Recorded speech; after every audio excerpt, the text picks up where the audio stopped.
Coucou mes petits moches, on se retrouve aujourd'hui pour une vidéo qui est un petit peu particulière puisqu'on va pas parler forcément de beauté, etc., de mode, des choses que j'aime ou que j'aime pas, mais on va discuter aujourd'hui de choses peut-être un petit peu sensibles, donc s'il vous plaît en commentaire tranquille, hein, vous avez le droit de pas être d'accord avec moi, de pas comprendre pourquoi je suis comme ça ou je pense comme ça.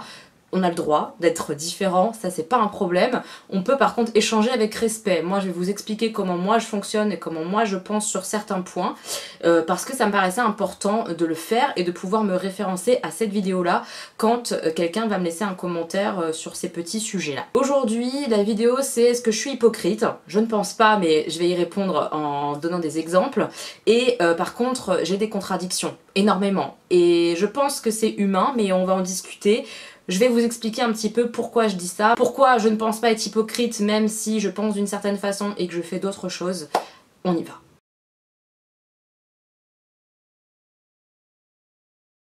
Alors, je vais étayer ma vidéo en donnant des exemples des choses que je pense et des choses que je fais. Et pourquoi je les fais comme ça et pas autrement. Premier exemple que je vais vous donner, je suis végétarienne. Pourquoi je suis végétarienne? Principalement à cause de la souffrance animale, clairement. Et niveau écologie, on sait très bien aussi que la viande c'est très mauvais. Bref, entre guillemets, viande, quand je dis viande c'est chair animale, hein, poisson, etc. confondus. Donc je suis végétarienne, c'est une première étape, j'ai envie de dire. Pourquoi je m'arrête à végétarienne? Puisque beaucoup sont végétariens, très souvent en tout cas par transition, pour après devenir végétaliens, en tout cas quand ils pensent de ma façon, c'est-à-dire quand ils ont conscience de la souffrance animale et qu'ils deviennent végétariens parce que c'est trop pénible pour eux, intellectuellement je veux dire, sentimentalement, de faire souffrir des animaux pour les consommer, ou tout simplement de les tuer pour les consommer. Voilà. Moi je suis végétarienne depuis 10 ans je crois, même un peu plus. Donc c'est plus une transition. Quand ça fait 10 ans, c'est plus une transition. Et pourtant, dans ma façon de penser, dans ma façon de connaître la situation des animaux, dans mon esprit, dans mon cœur, je devrais être végane et pas juste, entre guillemets, végétarienne. C'est bizarre parce que, vu mes connaissances sur le sujet, vu ce que je sais, vu comme je sais à quel point l'industrie laitière est horrible pour les vaches, les animaux, etc., pourquoi je m'arrête à végétarienne? Eh bien par pur égoïsme, il faut être honnête avec soi-même et je pense l'être. J'ai conscience d'être égoïste, je n'arrive pas à me passer de fromage parce que je trouve ça trop bon. C'est une phrase débile, mais c'est une phrase qui est réelle dans mon cas. Je n'arrive pas non plus à me passer d'œufs parce qu'il faut savoir que pour moi en tout cas, être végétarien c'est assez facile. Il y a plein de viandes que j'aime pas et les viandes que j'aimais en termes de goût, j'ai réussi à m'en passer. Voilà, c'était un effort à faire, mais cet effort-là, j'ai réussi à le faire. Par contre, me passer de fromage, me passer complètement de lait de vache, me passer complètement d'œufs, de beurre, de choses comme ça, impossible, je n'y arrive pas, parce qu'il faudrait cuisiner énormément, que je n'aime pas ça, c'est une catastrophe, je déteste cuisiner, donc passer végétalien, pour moi, ça demande un effort culinairement parlant, un effort transformation de vie, de choix de vie aussi. Parce qu'il faut pas se mentir, c'est plus compliqué, il faut se battre davantage. Et cet effort-là, égoïstement, je n'arrive pas à le faire. Je n'y arrive pas. Je n'ai pas envie, je pense aussi, de le faire. Il faut être honnête. J'arrive pas à aller au bout de ma démarche psychologique. Et c'est pas facile, en fait, de se rendre compte qu'on pense d'une façon. C'est-à-dire que j'admire tous ceux qui sont végétaliens, tous ceux qui sont véganes comme ça. Mais moi, j'y arrive pas. J'y arrive pas parce que l'effort qu'on me demande est trop important. Qu'on me demande, que mon idéologie demande, que ma façon de penser demande. Ça ne me fait absolument pas plaisir de savoir que mon yaourt que je mange va faire souffrir des animaux. Ça me fait pas plaisir quand je sais que mon omelette que je mange, ça a fait du mal aux poules. Enfin voilà, j'ai conscience de tout ça, je sais comment ça se passe, je sais qu'on trie les poussins, etc. Je sais. Et malgré le fait que je sache, je n'y arrive pas, mon égoïsme humain prend le pas et j'arrive pas à changer ma façon de vivre, de cuisiner, etc., pour passer vegan. Voilà. Premier exemple de mon humanité, j'ai envie de vous dire, parce que oui, l'humain est fait de contradictions, en tout cas moi j'en suis blindée de contradictions, j'ai une façon de penser et parfois j'applique pas les choses parce que ça me demande trop d'efforts, parce que je n'y arrive pas. Et je voulais en parler aujourd'hui, donc ça c'est le premier exemple et on va passer à l'exemple suivant. Comme je vous l'ai dit, la cause animale m'importe énormément, je vais pas ici plus développer que ça, mais Je sais que j'ai travaillé pour la cause animale, etc. Bref, passons. Je suis végétarienne, comme je vous l'ai dit, et pourtant, j'utilise certains cosmétiques qui sont par exemple testés sur les animaux ou qui ne sont pas forcément véganes. Voilà, c'est un choix. Il faut avoir conscience de ça, on ne peut pas dire que c'est pas un choix. Aujourd'hui, on a quand même beaucoup de marques qui font l'effort de ne pas tester, etc., qui sont véganes, qui sont cruelty-free. Mais il y a encore des marques que j'utilise, que j'achète parfois, pas souvent, mais parfois, et qui ne sont pas testées. Pourquoi je le fais? Là encore, par pur égoïsme, par envie de tester. J'avoue que là, c'est vraiment très égoïste et que c'est quelque chose que peut-être dans le temps, j'arriverai à changer. Voilà, je me dis que ça, c'est quand même plus simple à changer que le fait de passer vegan par exemple.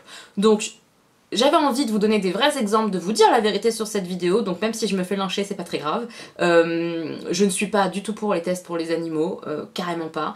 Je pense fondamentalement que c'est aux marques aussi de faire des efforts, mais j'ai pleinement conscience qu'un boycott de marque, c'est comme ça que la marque change. C'est très moche, mais c'est la vérité. C'est-à-dire que si on n'achète plus du tout L'Oréal ou toutes les firmes liées à L'Oréal que L'Oréal a racheté, je pense honnêtement qu'ils changeront et qu'ils arrêteront de produire en Chine, etc. Et qu'ils arrêteront de faire les tests sur les animaux.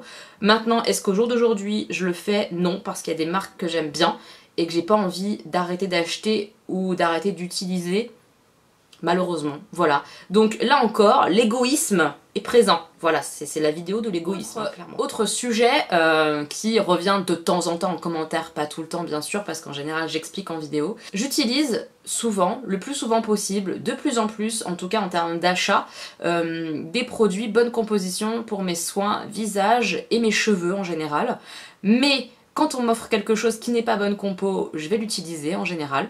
Voilà, faut le savoir. Et parfois, quand même, j'achète des produits qui sont mauvaise compo pour mes cheveux ou mon visage de façon volontaire parce que j'ai envie de tester le produit même s'il y a des choses cracra dedans, genre perturbateurs endocriniens et tout ça, et je le fais en pleine conscience bien souvent. Et pourquoi aussi je fais ça pour mes cheveux, pour mon visage, mais que j'en ai rien à péter pour le maquillage, pourquoi j'en ai rien à péter pour tout ce qui est produit corps. Pourquoi? Pourquoi je fais ça? Le pourquoi, encore une fois, il est assez simple, c'est le plaisir du produit. C'est-à-dire que si le produit me fait plaisir à l'achat, à l'utilisation, au niveau des sens, et bah la bonne compo va passer après. Je vais préférer, c'est complètement débile et j'ai conscience de ça, c'est ça que je vous dis, je suis contradictoire, j'ai conscience des choses, c'est en pleine conscience que j'utilise et que je consomme comme ça, mais je le fais quand même. Mais au moins, vous aurez peut-être un peu compris comment je fonctionne. C'est-à-dire que si un produit va me plaire, un gel douche, il va sentir super bon, etc. C'est une catastrophe en termes de composition, je vais avoir du mal à ne pas le racheter.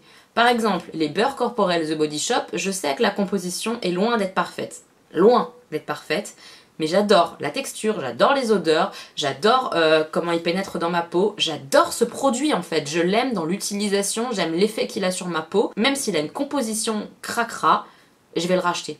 Et volontairement, de façon consciente. J'essaye de faire des efforts pour mon visage, pour mes cheveux, mais là encore parfois, je me plante et je prends des trucs qu'il faut pas. Ou j'utilise en tout cas des choses qu'il faut pas parce qu'on me les a offerts, parce que je les ai reçus dans une box. C'est peut-être aussi l'envie de tester des choses, même si elles sont cracra. Là encore, je pense que les marques ont aussi des efforts à faire. Bien sûr que nous, en tant que consommateurs, on a le choix de consommer ce qu'on a envie. Et je fais des mauvais choix en pleine conscience parce que j'adore le produit, parce que j'aime l'odeur, patati patata, je vous ai expliqué avant. Mais je pense aussi que c'est un effort à faire au niveau des marques. C'est aux marques aussi d'essayer de trouver des meilleurs compos pour leurs produits. Et voilà. Alors je sais, hein, à nouveau, c'est le fait de consommer différemment qui influence les marques. J'ai pleinement conscience de ça, mais j'y arrive pas toujours. Voilà, je ne suis pas parfaite en fait, c'est aussi le thème de la vidéo. Je ne suis pas du tout parfaite et je voulais vous le montrer. Je fais plein d'erreurs, consciemment en plus, donc c'est dramatique peut-être, c'est peut-être stupide pour certains et je pense que il va y avoir ce genre de commentaires, mais je trouvais ça intéressant d'en parler parce que je pense que je suis pas la seule à être comme ça, mais ça ne se dit pas, ça ne se fait pas sur YouTube ou ailleurs, mais principalement sur YouTube parce que YouTube il faut être parfait, de dire je sais que je ne fais pas bien mais je le fais quand même en pleine conscience parce que ça me fait plaisir. Je pense que dans la vie il faut quand même se faire plaisir, ça reste pour moi une base importante.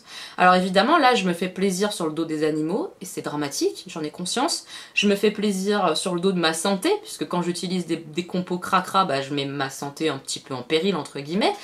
Je sais, mais le côté plaisir a une part importante. Chacun a sa façon de penser différemment sur le sujet, je pense, mais mon expérience de vie fait que je préfère vivre avec des plaisirs. Des petits plaisirs. Le maquillage, c'est un petit plaisir. Le soin, etc. C'est des petits plaisirs olfactifs ou autres, mais qui me font du bien au quotidien et que si je les enlève, je vais pas être bien et je vais être mal. À l'heure actuelle, j'y arrive pas. Évidemment que l'idéal, ça serait de trouver des produits qui me font plaisir, mais vraiment qui me font plaisir de fou, comme les produits que je peux utiliser actuellement, mais qui soient bonne compo et qui en plus soient non testés, évidemment. Mais j'aime tellement tester aussi, et ça fait partie de mon métier de youtubeuse, il faut pas se mentir, que je ne sais pas si j'y arriverai à être radicale sur le sujet. Je ne pense pas. Un sujet assez controversé peut-être, et où vous aurez peut-être pas la même opinion que moi, ce sont les poils. Alors les poils. Les poils, pour moi, dans ma façon de penser, et dans ce que j'ai pu observer dans ma vie, de ce que je vois, les poils, ça doit s'enlever. Ça doit s'enlever. Pourquoi ça doit? Personne t'oblige, hein. Bien sûr, personne t'oblige à enlever tes poils dans la vie. Mais la société a un point important, il faut arrêter de dire si t'as pas envie tu le fais pas et puis c'est tout. On sait très bien que c'est pas comme ça la vie. Dans la vie, on est forcément influencé par le regard que les autres portent sur nous. Dire j'ai envie de mettre ça, je le mets, je m'en fous, c'est très bien si tu arrives à le faire et tout le temps. C'est génial. Moi j'arrive à le faire parfois pour certaines choses, de m'en foutre de la vie des gens. Mon maquillage, je sors comme ça, j'ai aucun problème. Quand j'ai des strass, des paillettes, je m'en fous, je sors comme ça. J'ai des remarques parfois. La dernière fois au restaurant, j'ai eu une remarque sur mon maquillage où on m'a demandé si c'était encore Halloween. J'ai rigolé, j'ai répondu non. Mais on est jugé dans la vie, il faut pas se dire on n'est pas jugé. Et avec les poils, on est jugé. Sociétalement, on peut pas dire le contraire, ça n'est pas bien vu de garder ses poils quand on est une femme. C'est comme ça, on peut pas dire mais tu fais bien ce que tu veux, nana. Enfin en tout cas on peut le dire, mais dans les faits, dans la pratique, c'est pas si simple. La société n'aime pas les poils pour une femme. Garder ses poils sur ses jambes, pour une femme, c'est être apte à supporter, à entendre des jugements, à voir des regards jugeants, à savoir que les gens pensent bah, que t'es sale, ou que ça se fait pas pour une femme, ou que c'est moche. C'est comme ça. Et moi aujourd'hui, en ayant fait un petit travail, en ayant réfléchi là-dessus, etc., j'ai bien conscience que si moi j'enlève mes poils aujourd'hui, c'est à cause des autres, pour les autres. Parce que j'ai pas envie de me faire juger. Mais de moi à moi-même, mes poils ne me gênent pas, ne me gênent plus. Parce que oui, j'ai trouvé ça sale, j'ai trouvé ça moche, comme tout le monde, je pense, comme beaucoup de monde, pas tout le monde, comme beaucoup de monde. Et j'en suis arrivée à un point où me dire, mais en fait non, mes poils ils sont là. Honnêtement, c'est une telle contrainte de les retirer tout le temps, c'est pas agréable. Que je serais capable, je pense, de vivre avec. En tout cas, j'y arrive sur certaines périodes, et puis d'un coup, je vais péter un câble, je vais tout enlever. Mais devant montrer mon corps, par exemple, quand je fais de la pole, je me sens pas capable de garder mes poils. Et ça me saoule, et c'est une contradiction entre ce que je pense, moi-même, et ce que je fais. Parce que moi, toute seule, je garderais, je pense, mes poils. En tout cas, à plein d'endroits, je les garderais, genre sur les jambes, en dessous des bras. À l'heure actuelle, je les enlève. Pas régulièrement, pas tout le temps, mais je les enlève. Là, par exemple, mes aisselles, elles sont poilues. Mais je vais pas tarder à les faire, à enlever ces poils-là, parce que je ne me sens pas capable d'aller à mon cours de pole avec des filles que j'aime, hein, et puis des filles que je connais moins, et c'est surtout à cause de ces filles que je connais moins, et d'assumer ces poils-là, et de me dire, elles vont toutes être épilées nickel, et toi, tu vas avoir plein de poils. Enfin, plein. J'ai de la chance, je suis plutôt blonde, mes poils sont pas archi foncés, mais j'assume pas en fait, voilà. Donc ce que je voulais vous dire, c'est que dans ma façon de penser, mes poils me gênent pas, donc je devrais les garder. Mais dans les faits, de la théorie à la pratique, c'est pas ça du tout. Dans les faits, je les enlève de temps en temps. Je suis pas toujours nickel en termes d'épilation, parce que ça me saoule, parce qu'ils me gênent pas moi.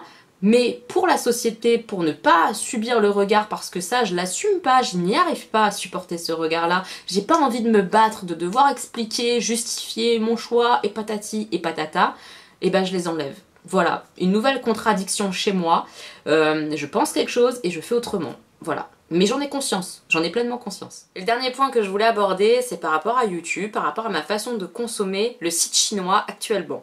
J'ai pas eu énormément de reproches, pas du tout. J'ai eu 2-3 commentaires, pas plus. Sur l'ensemble de mes vidéos Attente vs Réalité ou ce genre de choses où je vous parle de Shein, Dress Lily, ce genre de site là, ok ? Et j'ai eu un commentaire récemment qui me dit j'adore tes vidéos, etc. Donc quelqu'un qui me suit a priori pas mal, mais qui me dit je comprends pas pourquoi tu consommes autant d'articles chinois, notamment pour des robes de soirée comme avec Everpretty. C'est des choses que tu vas pas forcément utiliser, t'en as pas besoin, etc. Ce qui est absolument vrai, en tout cas pour les robes de soirée, évidemment que je vais pas utiliser 50 robes de soirée dans l'année. Si j'en utilise une ou deux, ça sera déjà pas mal. Donc sachez, premièrement, tout ce que je reçois, je ne garde pas forcément. Évidemment, ce qui ne me va pas, ce qui ne me plaît pas, c'est remis sur mon Vinted. Alors, c'est des produits que j'ai reçus gratuitement, donc les vendre, ça me gêne. Il faut savoir que sur Vinted, je les mets à 1 ou 2 euros pour des produits qui valent 15, 20 balles, 30 balles, voire plus pour les robes, etc.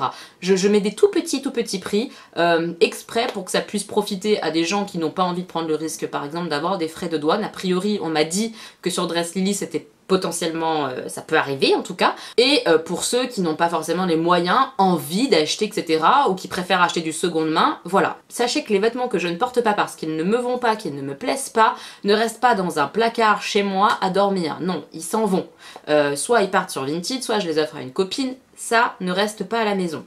Pour les robes de soirée, de la même manière, je vais pas garder 50 robes, c'est complètement stupide. J'en garde quelques-unes, là j'en ai 3-4, des belles robes très chic. J'ai une autre commande qui est en train d'arriver, donc vous aurez une vidéo très prochainement sur 2 sites de robes de soirée différents. Donc forcément, là encore, toutes ces robes de soirée là, je ne pense pas toutes les garder. Je vais garder celles qui me plaisent énormément et les autres, je les mettrai soit en vente sur Vinted à 2-3 euros, comme je vous ai dit, soit je les offrirai, mais ça restera pas à la maison. Alors, si j'en ai pas besoin, pourquoi je valide ce genre de partenariat? Eh bien, quand j'ai un partenariat qui se propose à moi, je me pose plusieurs questions. La première, c'est est-ce que ça va me faire plaisir de faire un contenu et de recevoir ces produits-là? Si la réponse est oui, je continue ma démarche. Si la réponse est non, eh bien je réponds non directement à la marque.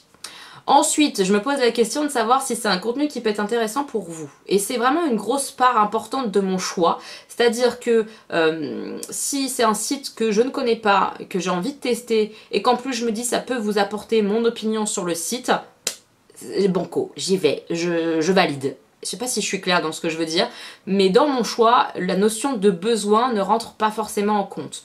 Pas tout le temps en tout cas, et surtout en matière de mode, vêtements, le besoin ne rentre pas spécialement en compte. Parce que si j'en ai pas besoin, c'est des choses que je ne garderai pas.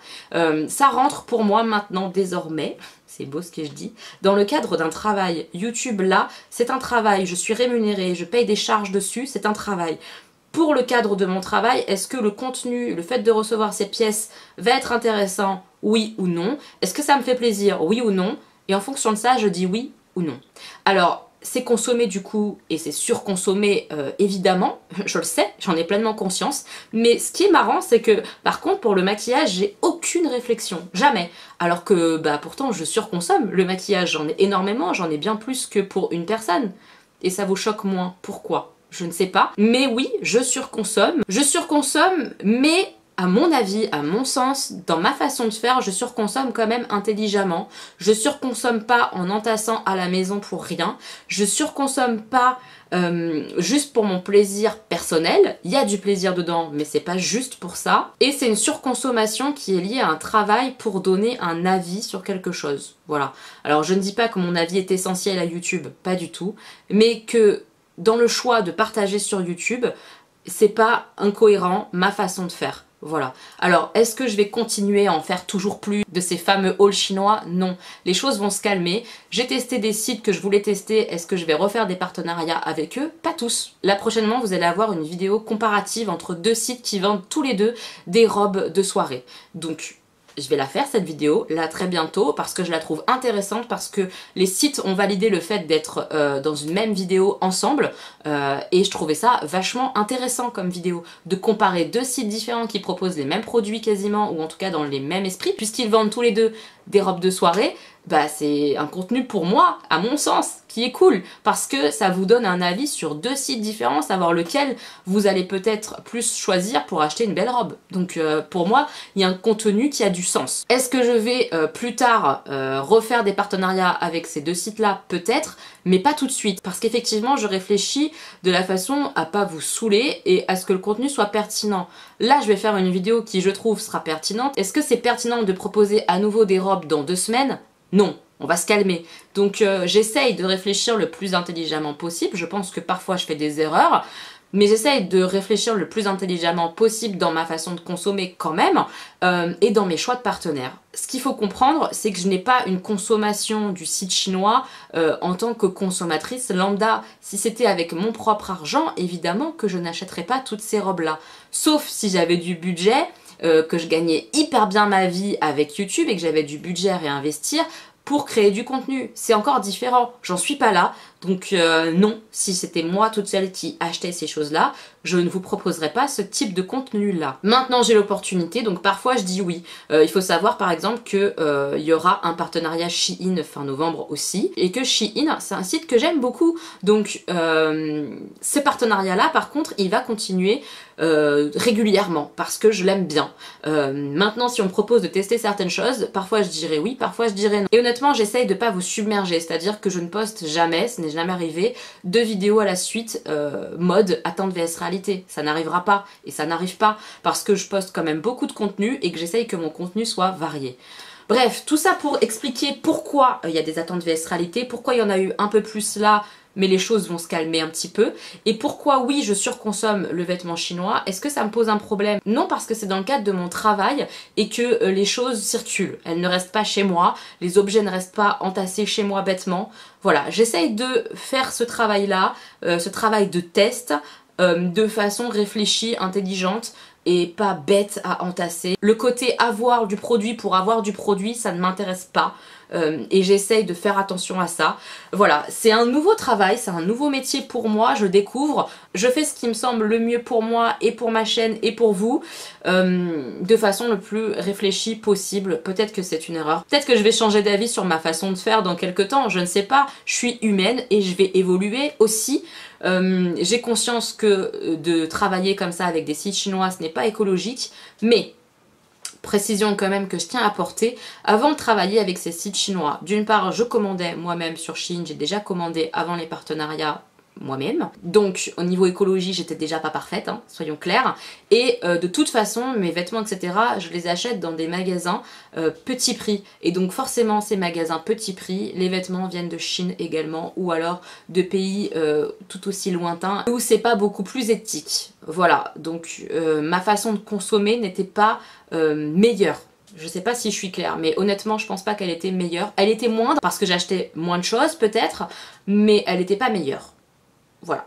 Et donc là, comme je le redis, on est dans le cadre d'un travail, c'est plus une consommation juste personnelle. Voilà, j'espère avoir un peu clarifié les choses. Je trouvais ça important de faire une vidéo comme ça pour vous y renvoyer quand vous allez me faire des commentaires de ce style-là pour expliquer. Je trouve ça important d'expliquer. Vous savez que sur ma chaîne, je suis le plus transparente possible, le plus honnête possible. Quand je gagne quelque chose, je vous le dis. Quand c'est gratuit, je vous le dis. Quand il y a ci, ça, je vous dis tout. Je vous dis ce que je gagne pas, pourquoi je fais ça, pourquoi je le fais pas. Et là, ça rentrait pleinement en ligne de compte, notamment pour le côté site chinois, et sur ma façon de consommer le maquillage. Même si là-dessus, j'ai jamais eu une remarque, mais je trouvais ça intéressant aussi de vous en parler, parce qu'en fait, on est des humains, et je pense que vous, qui parfois me faites un commentaire, alors il y a eu 3 personnes, je le rappelle, hein, c'est pas le gros de la chaîne, hein, mais vous qui me faites un commentaire sur ma façon de consommer, par exemple le site chinois, est-ce que vous avez une façon de consommer parfaite? Par exemple, est-ce que vous êtes végane? Je ne pense pas. Pourtant, ne pas être végane, c'est être très mauvais écolo. Donc chacun a sa croix à porter, je pense, dans ses choix qui sont égoïstes. J'ai pleinement conscience de ça. Chacun fait ce qu'il peut, ce qu'il veut. Et voilà, on est tous humains. Essayons d'être tous un peu plus tolérants avec l'humain qu'on a en face de soi, qui a ses défauts, qu'il en ait conscience ou pas. Je pense faire quand même ma part en termes d'écologie, en termes... je fais des choses en tout cas. Je ne suis pas là à rien faire. J'ai réduit ma consommation de coton, je suis passée au coton lavable. Je suis végétarienne, donc clairement mon empreinte carbone est parfois beaucoup moins importante que d'autres. J'utilise très peu ma voiture puisque je travaille à domicile, que mon mari travaille à 5 minutes à pied. Enfin, chacun fait ce qu'il peut et veut dans sa façon de consommer, d'être pour la planète. Et moi, je ne viens pas vous taper dessus, je ne viens pas juger ceux qui ne sont pas végétariens comme moi ou autres, parce que j'estime que c'est à chacun de prendre conscience des choses soi-même. On peut donner des clés, des pistes, des « ah, tu utilises ça, peut-être que tu pourrais tester ça, c'est peut-être meilleure composition pour toi », tu vois. ça c'est cool, mais venir détruire quelqu'un parce qu'il consomme pas comme toi tu consommes et que toi t'es la meilleure et que nani et que c'est pas bon pour la planète, je pense que ça ne mène nulle part et que la personne ne change pas d'avis en plus, donc c'est pas malin. Par contre, voilà, comme je dis, distiller des petites pistes, donner des petites astuces et que la personne elle en fait ce qu'elle en veut, je pense que ça, c'est la bonne façon. C'est ma façon de penser sur le sujet, j'avais envie d'en parler avec vous, j'espère que vous réagirez correctement dans les commentaires, même si vous n'êtes pas de mon avis. N'hésitez pas à laisser votre avis qui n'est pas le mien, ça peut être intéressant, mais dans le respect s'il vous plaît, et pas dans le... Voilà.